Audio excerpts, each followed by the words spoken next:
Sir, எங்க அம்மா பாத்ரூம்ல வழுக்கி விழுந்துட்டாங்கன்னு டாக்டர் கிட்ட கூட்டிட்டு போனா மருந்து மாத்திரை எழுதி தராம அனுஷ் ஆன்டி ஸ்லிப்பரி டைல்ஸ் வாங்கி போடுங்கன்னு சொல்றாரு. நல்ல டாக்டர் கரெக்டா தான் சொல்றாரு. ஏன்னா ஒரு புள்ளி விவர கணக்குப்படி கவனக்குறைவா இருக்கிறவங்களும் வயசானவங்களும் அதிகமா வீட்டுல வழுக்கி விழுறது பாத்ரூம்ல தான். அதுக்கு தான் அனுஷ் ஆன்டி ஸ்லிப்பரி டைல்ஸ் வாங்கி போட்டீங்கன்னு வச்சுக்கோங்களேன், அதுல வெட்ரிஃபைட் பாடி இருக்கு. ரெண்டாவது ஆன்டி ஸ்லிப்பரி அப்ளிகேஷன் இருக்கு.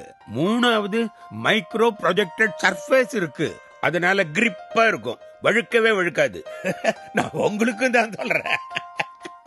நீங்க அனுஜ் ஆன்டி ஸ்லிப்பரி டைல்ஸ் வாங்கி போட்டீங்கன்னா அமக்கலமா ஆனந்தமா ஆடிட்டே குளிக்கலாம் தைரியமா. ரகங்கள் பலவிதம், ஒவ்வொன்றும் உலகத்தரம். தமிழக உற்பத்தியில் அனுஜ் டைல்ஸ். தமிழகத்தில் தொழிற்சாலை வசதி கொண்ட ஒரே நிறுவனம் உங்கள் அனுஜ் டைல்.